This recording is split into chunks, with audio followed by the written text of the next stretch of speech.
everyone, and welcome to our Coping Well During COVID series. And today we are going to be talking about working from home and staying well.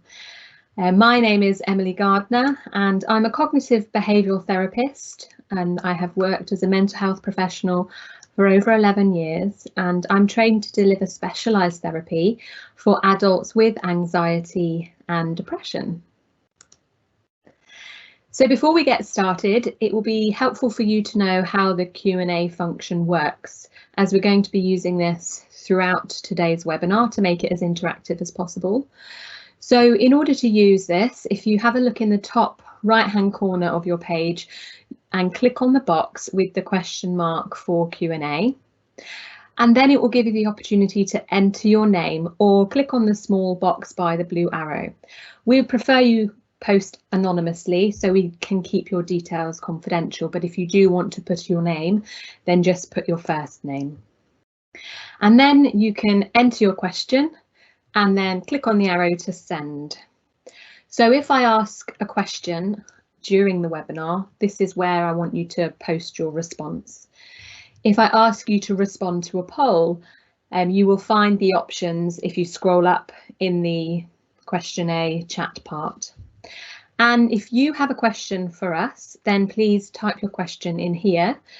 And everything you write will not be published immediately, as it needs to be approved by a moderator. So it may take a few moments to appear. If you wish to keep your question private and for the moderators only, then please add private at the beginning of your question or comment, and then we'll make sure that that's kept privately, answered privately.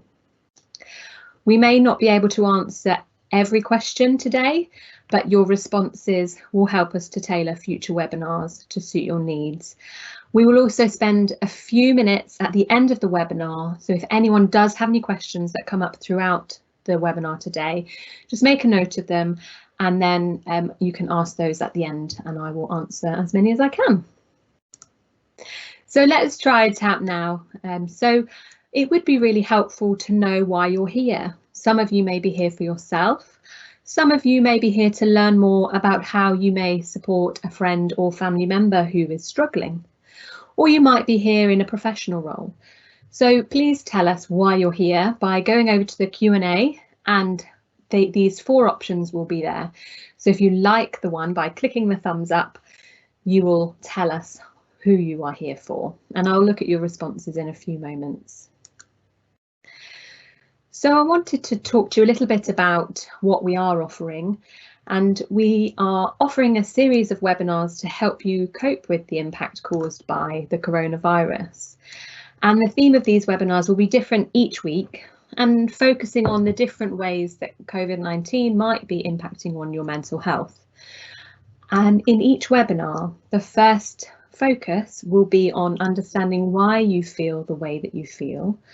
And then we're going to introduce strategies and techniques that should help you manage the way that you feel. So let's have a look at your responses and see who you are here for today. So I can see most of you are here for yourself, closely followed by as a professional. Lovely. So hopefully you find today's webinar useful and you go away with some strategies that you can either apply to your own well-being, or you can share with your colleagues or in your role as a professional. Okay. So another question for you now. What do you hope to get out of this webinar? So I just want you to think for a few moments why you're here and what you're hoping to learn or find out, and add that to the Q&A now, and I'll come to your responses in a few moments. So this series of webinars, there's 6 episodes in total, and it has been designed to provide you with a toolkit of evidence-based resources, tools and ideas to help you to manage the next few days, weeks and months. And the content of the webinars is based on cognitive behavioural therapy, which is a very effective treatment for anxiety and depression. And CBT focuses on making changes to our behaviours as well as our thought processes to improve the way that we feel. In today's webinar, we're going to be focusing on the challenges created by home working. And our aim is to help you to find a better home working life balance and to enable you to find it easier to separate working from home life. And we want you to go away with some strategies to help you to switch off from work and enjoy your time outside of work more. So that's what we're hoping that you'll achieve. So I'd like to have a look now at what you hope to achieve. So I'll come now to your answers. To help keep focused on working with discipline and also enjoy it. Tips and new ways of thinking to help for the last part of this lockdown.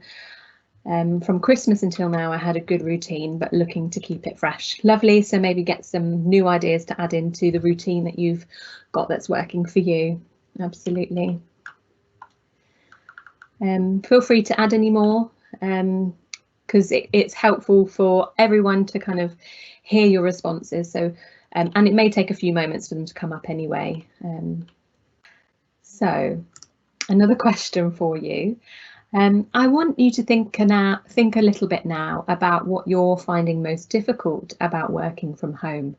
So just consider the challenges that you've had, what you're struggling with, what is it that you're finding frustrating about working from home. And if you add those to the Q&A now, that would be really helpful. And I'll come back to your responses in a few moments.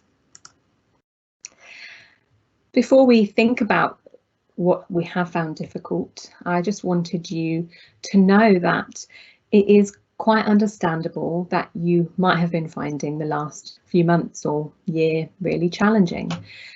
It has been a very difficult year of adjustment and change, and it's very understandable that this pandemic is bringing up a roller coaster of emotions, and things do feel uncertain and unpredictable. And we may feel like we have very little control over our lives at the moment. And that may lead us to feel quite stressed, low or anxious. You may feel that you're fine one minute and you're coping quite well, and then the next you feel overwhelmed. And emotions like these are normal and to be expected because we have had to make so many changes to prevent the spread of this virus. And that has been very necessary and important for our physical health and for the physical health of our loved ones and those who are vulnerable. But it does unfortunately have a consequence on the way that we feel and on our mental health.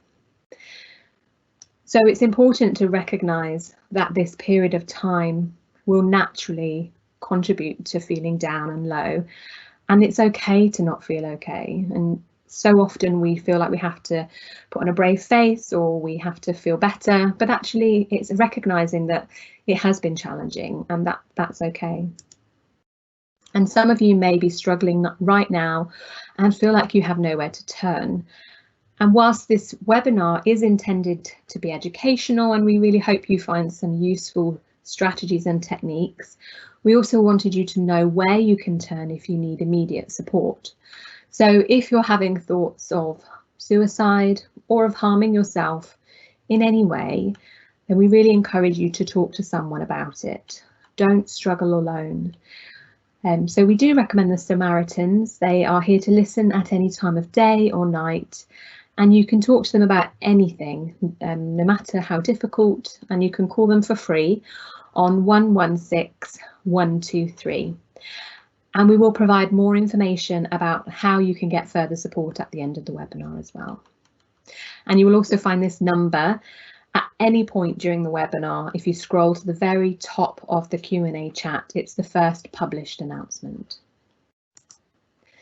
So let's come to your answers about what you're finding the most difficult about working from home.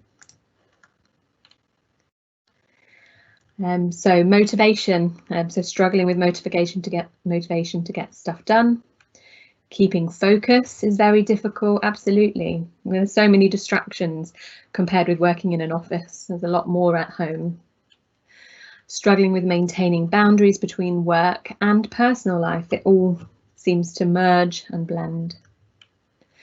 discipline, isolation, feeling exhausted. Absolutely, these are understandable feelings. It can be a real challenge to be disciplined when we're in the comfort of our own home, and when we're used to relaxing in that space, it's very hard to be focused and disciplined.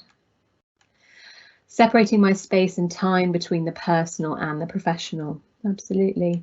Starting a new job virtually that requires multi-agency collaboration. Yeah, I can really imagine, and I do feel for people who have started a new job during this time. It must be really daunting to kind of set up in a new role and not really meet people, and then having to reach out and collaborate with other agencies is a challenge. Feeling isolated and disconnected from colleagues. Absolutely. Struggling with loneliness and motivation, work and otherwise, when working from home.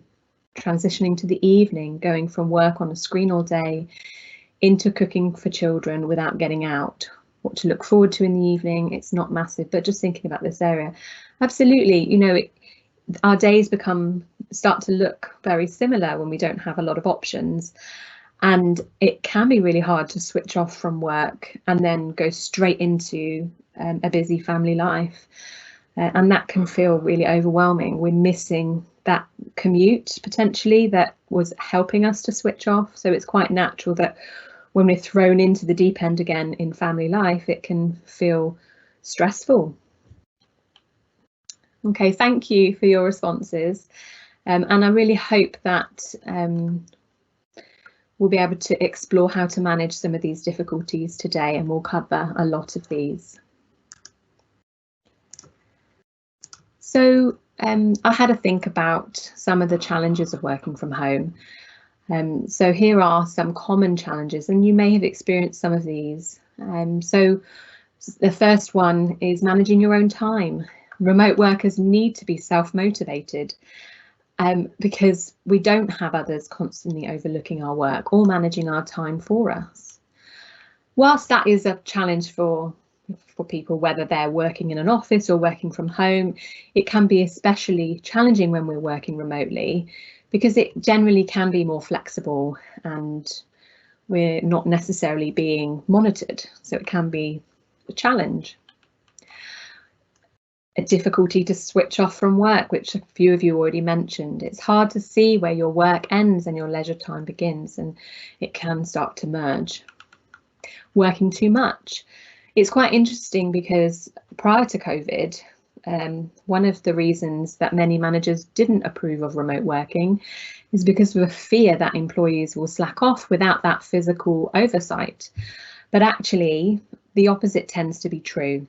And people are more likely to overwork because their personal life and their work life are under the same roof. It's much harder to switch off from work. Another challenge is interruptions. So you have a family, pets, perhaps even the doorbell. I suppose we reduce some interaction and we don't necessarily have colleagues popping by our desk.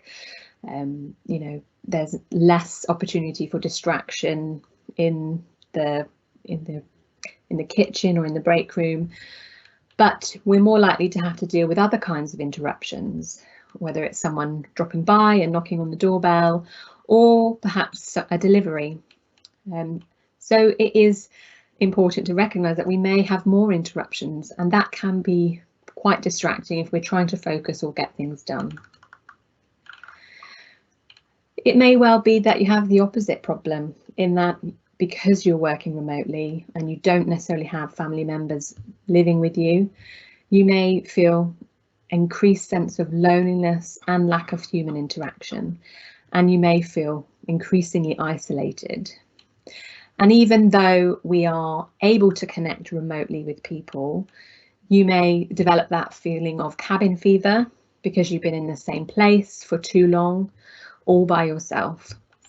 And it may be that you stay in for a few days, and that can be quite difficult as well. In the office, it can be really easy to ask colleagues for information and update. It's easier to collaborate with people. You might be in the same room or just have to walk down the hallway and you can check in with someone and ask them a question. We don't have this luxury when we're working remotely, and those conversations are more awkward and difficult to create. And the same goes with social interaction. And it is a very significant part and a very positive part of many jobs. And although you are there to work, social contact is also very important and can help with productivity. So many of us will miss the social interaction of our jobs. Technical difficulties may well be another challenge that you have been experiencing. I myself fear internet outage or perhaps a computer problem, because we don't have an on-site IT team to resolve it for us. We have to kind of work these difficulties out for ourselves. And then finally, bad health habits. So it can be easier to slip into bad habits. For one thing, the fridge is much closer, or perhaps you might have the opposite problem in that without that common lunch break, you forget to eat and you're not getting the nourishment that you need. And maybe you're not exercising as much because you're overworking. And maybe you're not getting outside very much because there's no reason to go outside. Naturally, as a result of these changes, what we have been going through will naturally have an impact on how we feel, and it can be quite helpful to break this experience down to understand what's happening. And we use a 5 areas model to help us to do this. So if you have a look at the top box, the life events box, it has some of those examples and challenges that we've just talked about. Working remotely, constant interruptions, lack of human interaction, etc. And it could be any one of those challenges that either you mentioned or I've just gone through. And those changes will have a knock-on effect onto our thought processes, our physical symptoms, our behaviours and our emotions. And these all interact with each other. And it's not just one cycle or loop, they're all kind of interacting. So we may be having increased negative thoughts, such as I can't face it right now, I don't have the time right now, or even I can't take a break. I have to always be present on Teams because colleagues will think I'm slacking otherwise. And those thoughts will have a knock-on effect on how we feel physically, our behaviours and our emotions. And some examples of some of the physical symptoms that you might be experiencing might be tiredness, sleeping difficulties. You might be really lacking in energy and motivation. You might have noticed more tension or aches and pains in your body. And these thoughts and physical symptoms will knock on to the way we behave. We're more likely to snack, we're going to more likely work too much, or perhaps not get out of the house at all. Or we may avoid interaction or procrastinate work. And then that will have a knock-on effect onto our emotions. So we're more likely to feel bored or overwhelmed, lonely, stressed, down or low. And the more we kind of feed in this cycle, the harder it is to break, and we can find it really difficult to see our way out. So we're going to talk a bit today about what we can do to break this cycle and how we can improve our working from home life. So let's now turn to the benefits of working from home, as there are many. So please have a think about this now and add your ideas about what benefits you've received from working from home into the Q&A, and I'll come back to them in a few moments. So some of the benefits that I have thought of, and some of these may feel relevant to you and they may come up in your responses. But one of the main benefits is probably no commute. You gain extra time as well as saving some money as well. You don't have to pack up and go anywhere. You don't have to get ready for a full day. You don't have to prepare packed lunch, and you can even have a home cooked lunch if you wish. You can be more flexible with your schedule. You can get odd jobs done around the house in your breaks in between working. And you can spend more time with your family. So let's have a look at some of the benefits that you have found from working from home. So I'll have a look at those now.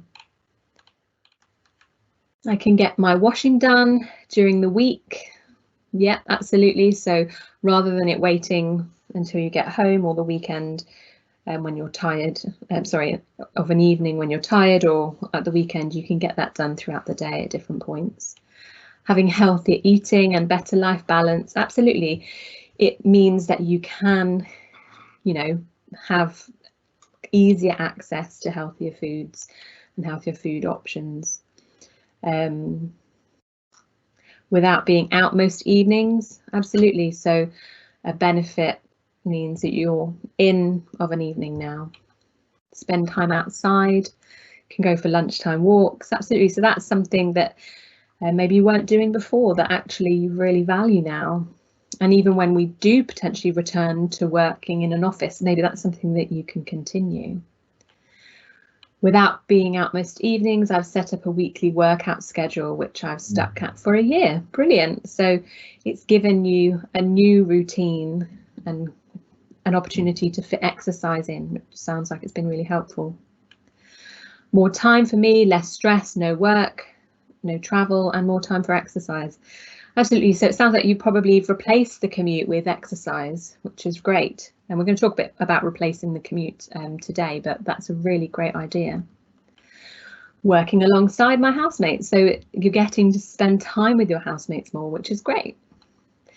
If you have discipline, you can keep fit, you have more time. Discipline is so important. Absolutely. Consistency and discipline will make working from home effective and efficient, and you'll get a lot of benefits if you can be disciplined and consistent. Lovely. Okay, so thank you for your responses. So I'm going to talk a bit now about the impact of home working. So after a year of home working, we've well, not we, but there has been a survey done which has found I guess gained a sense of how home working is affecting both the physical and mental well-being of remote workers in the UK. And what that survey found was that people who switched to working from home as a result of COVID-19 have experienced health and well-being impacts, with the most common being feeling less connected to colleagues, taking less exercise, developing musculoskeletal problems, disturbed sleep. And the survey also found that 1 in 4 people are working from home from either a sofa or a bedroom. And nearly half of those people who are working from a sofa or bedroom have developed musculoskeletal problems. And nearly 2/3 have said that they felt more isolated from their colleagues. Interestingly, the survey also found that women were more likely to feel isolated than men and more likely to develop musculoskeletal problems. Home working has been found to have an impact on people's mental health.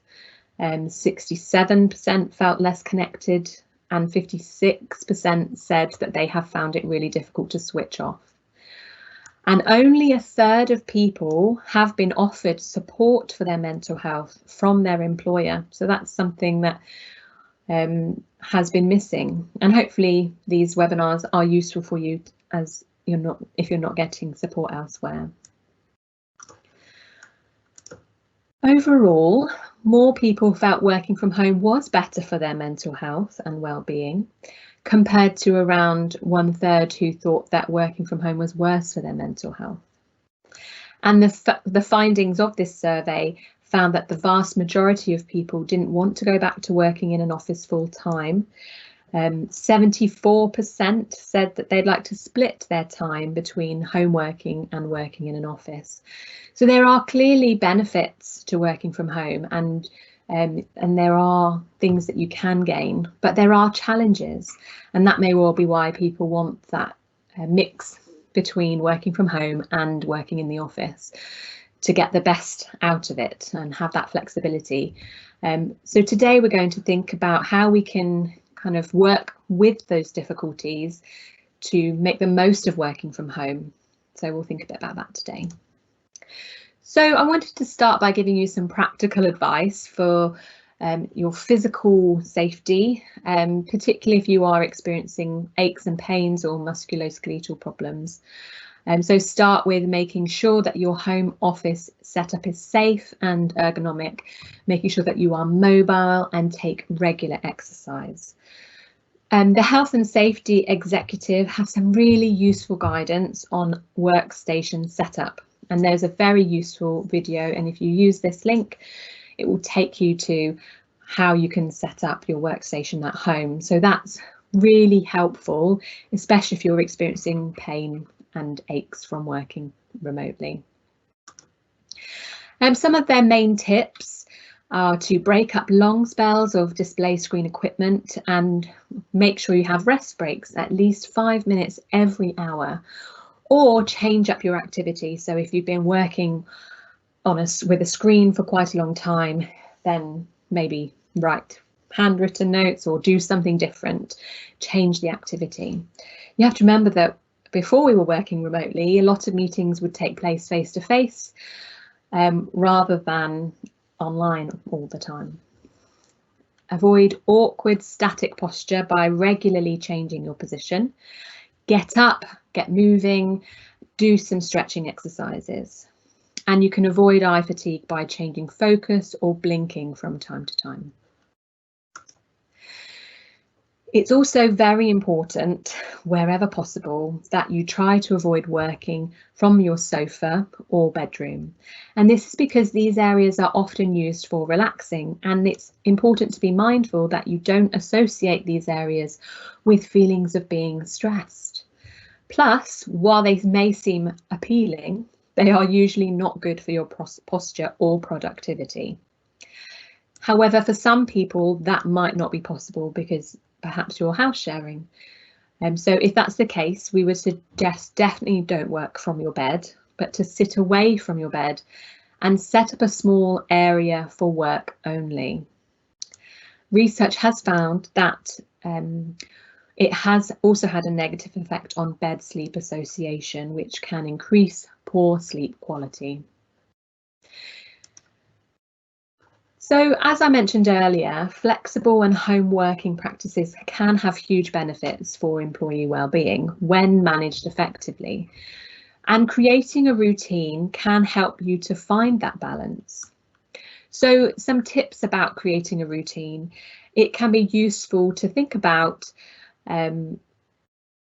what you would like to include in your day, including making sure that you get out of bed, brush your teeth, get dressed as you would if you were going into an office. I mean, you don't necessarily have to spend as much time, but making sure you do those regular things to kind of make you feel better about yourself. And also to make sure that you are meeting your basic needs. So in order to function at your best, you need to make sure you get enough rest and respite, and that means taking regular breaks, making sure that you nourish your body at regular times throughout the day. Eat regular healthy meals. Don't rely on caffeine and sugar to get you through. Whilst it does give you a rush of energy, it wears off very quickly. Make sure you plan time away from your desk, whether that is in another room or out of the house or flat. And stick to your working hours, avoiding that tendency to do more or let work spill out into your home life. And make sure that you do have the opportunity to wind down before bedtime. So make sure you do turn off from work and put your things away. And it's equally important to be aware of that tendency to procrastinate or get distracted by non-work related activities such as housework, house admin, watching TV, etc. When we are planning our routine, we can take into account the challenges and benefits of home working, and it is okay to make the most of flexible working as long as you get the right balance and still fit in your work within your working hours, and plan in little breaks where you can do other things around those. When it comes to planning in breaks and taking time out of work for yourself, you might feel guilty, especially if you feel like you have too much to do. So we can look at this a bit like we might look at sharpening a saw. By taking time out to sharpen the saw, it actually prevents the edge of the saw from becoming blunt. So, for example, if we fail to take breaks and don't look after ourselves, we will become less efficient. Whereas if we take that time to actually look after ourselves, have that break, eat something healthy, we can come back renewed and refreshed, and that can also increase our productivity. So we don't have to feel guilty about taking breaks and looking after ourselves, because actually it's making us more effective and productive. Another thing we can do to fit in that all-important me time is to do something to replace your commute to signify the start and end of your working day. Whether it's dancing in your kitchen, going for a walk, mindfulness, some yoga, or reading a book. Not only are you making the most of that gained time from not commuting, but you're also signalling the start and end of your working day, which will help you to switch off from work before you get back into your home life. It is really important that you check in with your work colleagues virtually, whether that's through meeting, calls, or emails. All formal meetings will have transferred naturally to digital meetings. However, those water cooler chats, the after work drinks, the lunchroom discussions do not transfer as easily, if at all.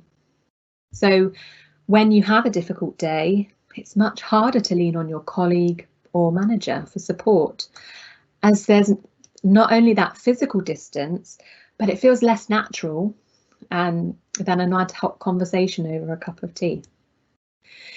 It can be really easy to feel isolated from our colleagues, so we really need to think about ways to connect socially. If it's not already happening in your team, then think about how you can champion social connection and encourage members of your team to connect regularly. It is very important in order to switch off from work, that you have a ritual where you put the day to rest. So once you've finished working, pack up your work materials and have a clean finish to the day. Turn off email notifications. It may even be helpful to set an alarm to signal the end of your working day. It can be useful to plan an activity to do straight away after you finish work to take your attention away from what you're doing. It would be most helpful to do that outside of the house, if possible, and then come back to your home after the activity, and don't go back to your work. It can be so easy to let work and home life merge, so be strict with yourself and stick to your routine and working hours. So once you've had a think about the balance you want and you've managed to kind of work out what you want your work routine to look like, then stick to that and be boundaried with it so it doesn't spill out. It is really important that you maintain a positive work-life balance as much as possible. So when we finish work, we need to make sure we build in other activities into our lives. Most of us have different areas that make up our lives, such as family, work, hobbies, friends. And the advantage of having a number of areas that make up our lives is that we can use them almost as a scaffolding that supports us when one of these areas becomes to feel difficult. So in this way, we build a framework to help us to cope with the changes we are experiencing. So it can be really useful to think about the different areas that make up our lives and how much time we allocate to each area. It's particularly important when you are feeling overwhelmed with the demands of work that you make sure that this support is in place. So, for example, person A has two areas that make up their lives, their work and their relationship. When this person begins to experience challenges at work, they will only have one area to support them. So it will feel like a large part of their life is in turmoil. And also that will also put a lot more pressure on that relationship and a bit more of a strain on the relationship. Whereas person B experiences a different way. When they experience difficulties at work, they have a wider range of support to support them to feel able to cope with the situation, and it will feel like less of their life is in turmoil as a result. So think about the areas that support you and consider increasing your scaffolding. So if you're spending most of your time in the work area, it may well be worth thinking about other things that you can add in to make it feel less challenging and less difficult. I'd like to spend a bit of time thinking about your time management at work, because this is one of the easiest and most effective strategies for enhancing your performance and helping you to achieve your goals. The benefits of effective time management are endless, and the positive of managing time will help you to stay on top of your daily tasks and get more done within your job role. So I'm going to go through these strategies with you to help you think about how you can maybe improve your time management. So you can start by knowing your goals in life.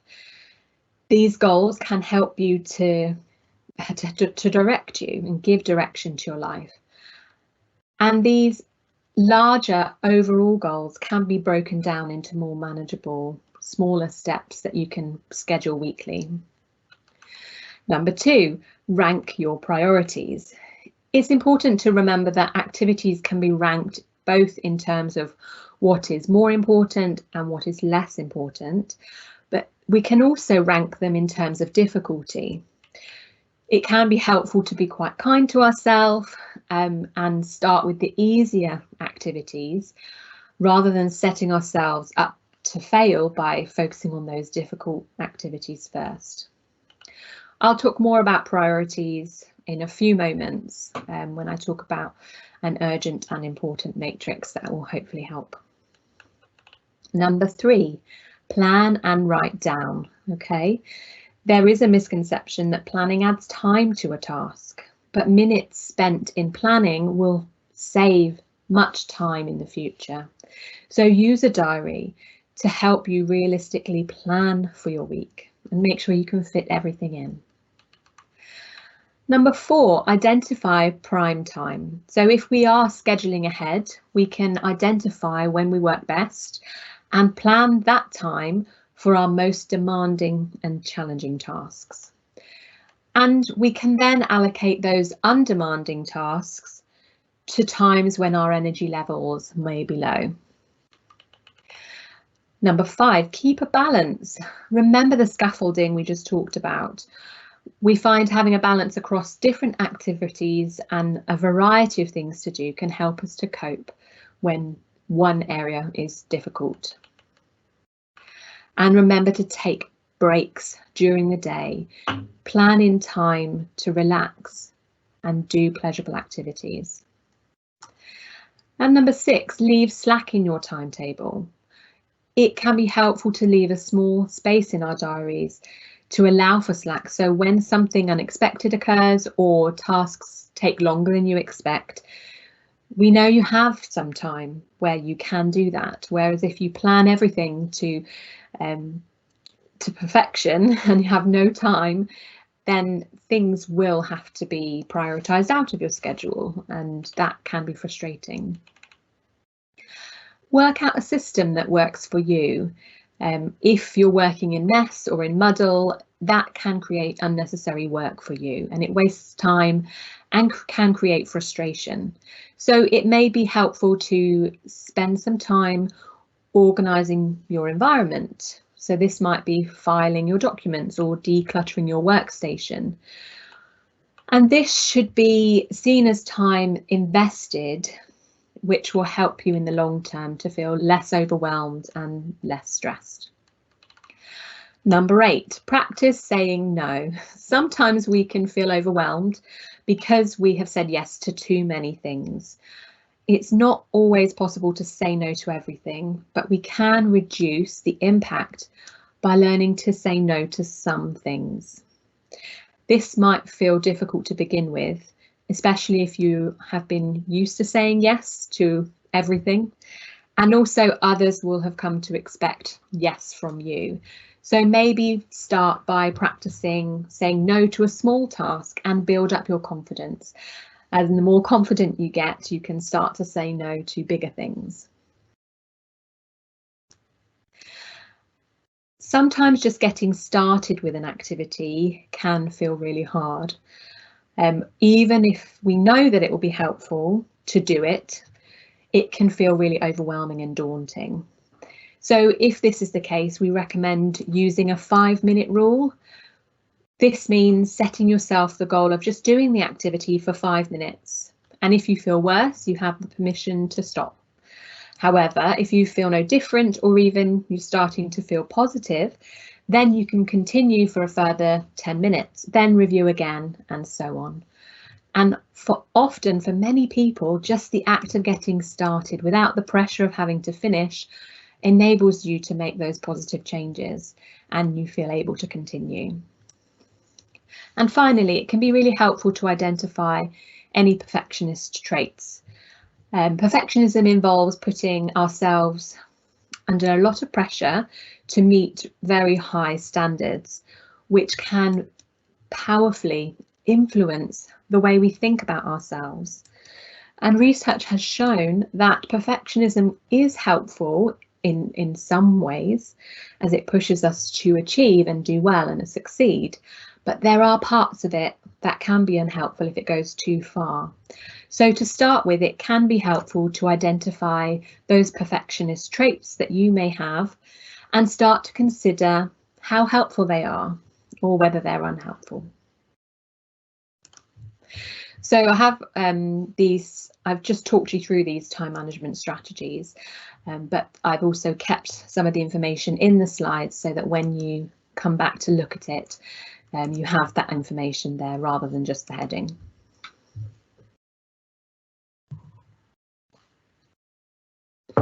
So I'd like to talk a bit now about this urgent and important matrix that I mentioned earlier.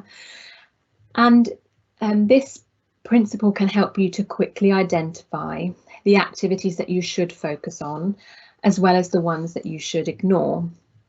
And you can use this tool to help you to prioritise your time so you can deal with truly urgent issues at the same time as working towards your longer term goals. To use this tool, you start by listing all of your tasks and activities and then decide which quadrant or which category those activities go in based on these 4 categories. So the first is important but not urgent, and these are the activities that help you achieve your long and mid-term goals. But because they aren't particularly pressing, we often put them off to deal with more urgent things. These are things like long-term planning, risk analysis, education and training. The next category is the urgent and important, and this is our crises, and this is where we're faced with emergencies that you couldn't predict, or those things that you've left until the last minute and they've reached that crisis point. These are things that we have to manage right now, and they have a relatively short-term focus. And then the third quadrant is not urgent and not important, and these are things that sap your time and energy without contributing to long-term benefits. They keep you busy but don't really have much value. So this is things like excessive emails, social media usage, etc. And then the fourth quadrant is urgent but not important things. So these are activities that aren't particularly important for achieving your long-term goals, but they do seem urgent from other people, such as regular meetings, text messages, requests from others that don't directly contribute to your goals or your work. So when you have put each of the activities in these categories, you then plan them into your day according to their importance and urgency. So starting with the important but not urgent, urgent and important, and then if you have time you can do the other things. So it can be helpful to invest most of your time in quadrant 1, the planning, the education, that kind of thing. And because you're spending more time here, it then can eliminate some of the things in quadrant 2 or reduce the amount of time you might have to spend in managing crises because you've already planned for it or prevented it. And we can also reduce completely what we do in quadrant 3. So we don't spend as much time doing these things because they're not urgent and they're not important. They're just distractions. And when it comes to the demands of quadrant 4, it's to delegate where possible or challenge those regular activities that don't actually add value. So it's just worthwhile thinking about this and how you can manage your time better using this matrix. So I just want to spend a few minutes thinking about procrastination. And procrastination means putting off something that we know that we need to do. And most of us do procrastinate to some extent. We've all said, I'll do it later, or I'll get round to that at some point. But some people habitually procrastinate to such an extent that tasks build up and their lives can start to feel really stressful. And often it flourishes because of 2 conditions. The first is when the task is not urgent and we don't have to do it right now and there's more time in the future. And then secondly, when there is something more pleasurable to do now. It's normally about putting pleasure before pain. So some reasons why people procrastinate. So you may hold the attitude that successful people achieve their goals without frustration and self-doubt. You may think this is not how it should be, whereas people who are consistently successful have a sense of mastery, where they assume that life will be tough and difficult and it's something to be mastered. So when they do encounter obstacles, they just carry on because they know what to expect. Another reason why people procrastinate is because they assume you have to be in the mood. They often think, well, I don't feel like it, I'll wait until I'm in the mood. But with some tasks that are really boring or perhaps really demanding, you may never feel like it. Successful people will often put action before motivation. And once you start doing something, you begin to feel a sense of accomplishment, and that can spur you to do more. It may be a fear of failure, so you may leave a task until the last minute and then say, oh, I didn't have enough time to do it properly. This gives you an excuse and protects you from that reality that if you had been able to give it your best effort, then that might not have been good enough. It may also be because of perfectionism that I talked about a little bit earlier, that if you can't do it perfectly, then you don't do it at all, because then you'll feel like a failure. And then finally, fear of success. So it may be that if you do it really well, you may draw attention to yourself and create more work for yourself. You may worry about being able to manage extra responsibility or pressure as a result of that. So it can be really helpful to consider how being a procrastinator helps you, but also how it hinders you. So there's obviously a reason why you procrastinate. You must get something from it, but it's also worthwhile considering how it holds you back and what are those negatives about procrastination. And then if you do decide to make changes and you don't want to continue procrastinating, it's worthwhile thinking about the benefits of that. What would be good about that? But also, what will be bad? What will I lose? What will I miss as a result of that? And then once you've considered these 4 areas, you can then think about putting that into action.